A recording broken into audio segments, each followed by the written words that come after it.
Hi guys, this art lesson is going to be on block printing. There's a lot of different materials that you can use for your block. I'm going to be using a product called Easy Cut. It's a soft, rubbery material.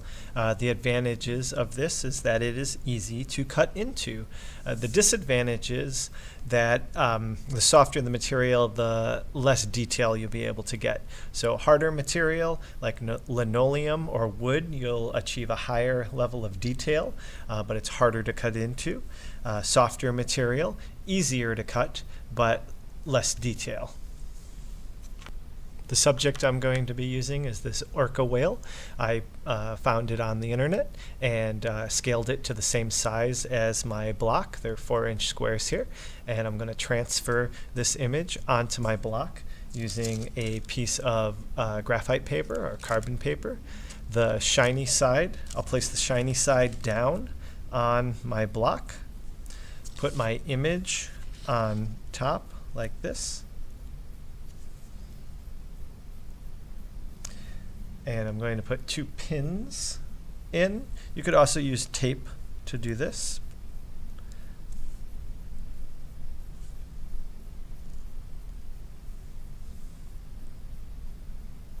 I'm only going to put the pins on the top because I want to be able to lift this up and see how my design is coming along.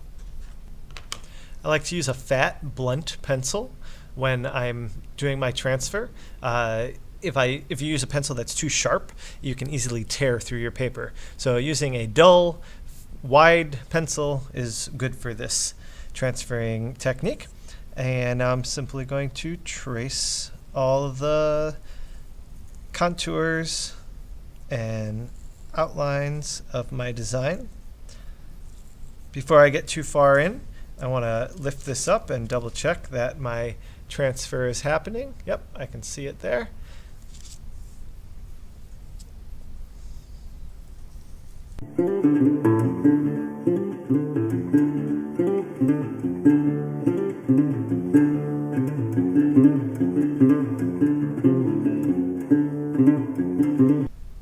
And this is enough for me to go back over now and trace out my lines again. I can see where they need to be.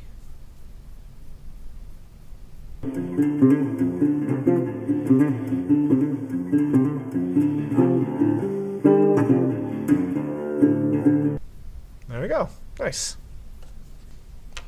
Now I'm ready to start cutting away at my block. I have a variety of gouges here. These gouges are in different sizes and different shapes, different U shapes and different V shapes. You need to be careful with these. These are knife blades on the ends of these. And I just decided to add a thin border around the edge of my block. I'm going to leave that there. So now I'm ready to start cutting away the area that's going to stay white. Anything that I remove is going to stay white. I'm going to leave the areas that I want to be black and remove the areas that I want to be white. I'll start with my largest gouge, cutting away the big open areas. When you are cutting, cut away from yourself and always be mindful of where your other hand is. I would never cut towards my hand like this. Cut away. There is another tool called a bench hook that you can use that helps you hold the block in place so that your other hand doesn't even need to be here.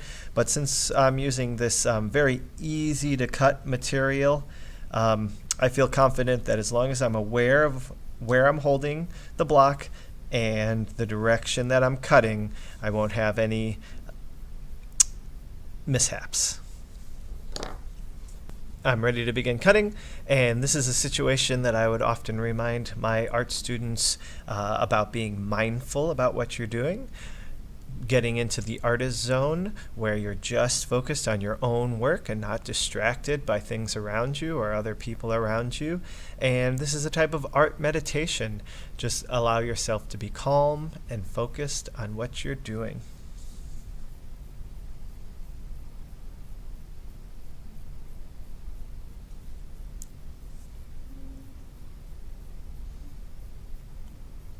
I don't need to cut very deep, and I don't want to cut all the way through the block. Just cutting away the surface. I'm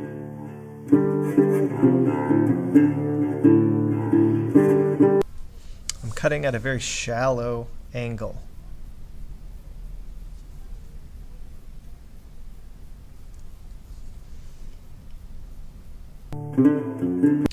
Notice that I turn the block so that I'm always cutting away from myself.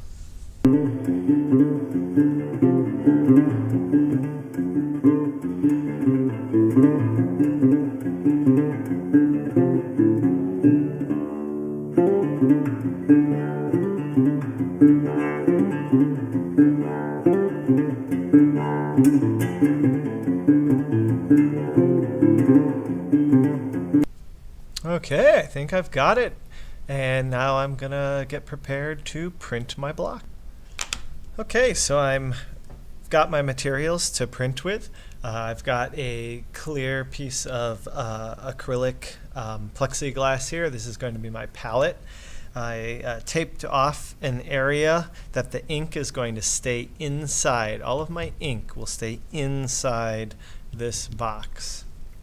I have my ink here. I'm going to be using a black water-soluble printing ink, block printing ink.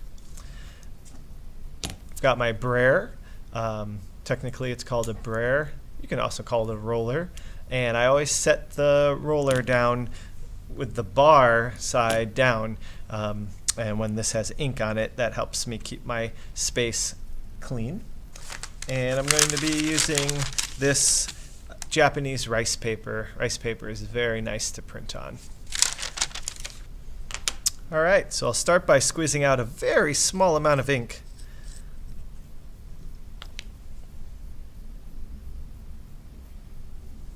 There we go, that's all I need to get started. I'm going to roll my ink out, up and down, left and right, staying well inside my box.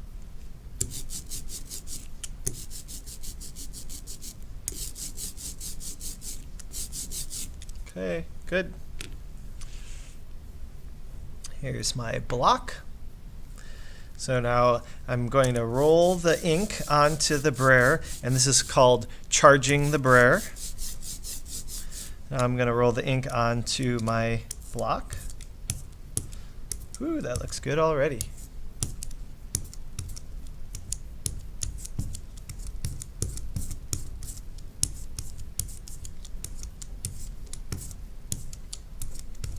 Okay, setting the brayer down with the bar side down.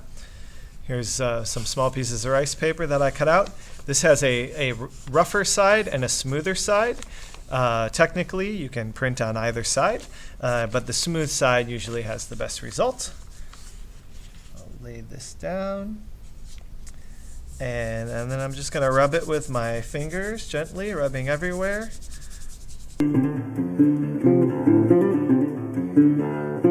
Now I'm going to gently peel back my print. Let's see what we got. Hey, not bad. As you can see, it prints backwards. So if the orientation of the art itself is important to you, you either need to reverse your image that you started with, and that's especially important to pay attention to if you're printing anything that has words or numbers or letters on it.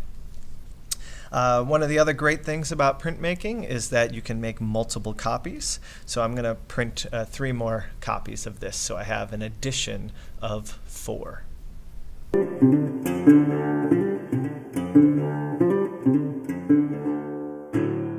Print number 2. Ooh, nice. That one came out well.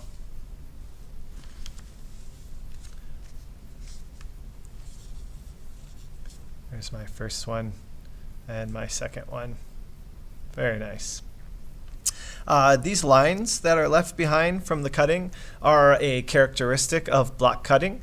I enjoy them. I purposely leave some of those, but if it bothers you, you can go back in and carve a little bit more out so that you don't get as many of those lines showing. It's up to the artist to decide how they want theirs to look. Well, I'm going to make 2 more prints, so I have my set of 4. Thanks for watching. Have fun.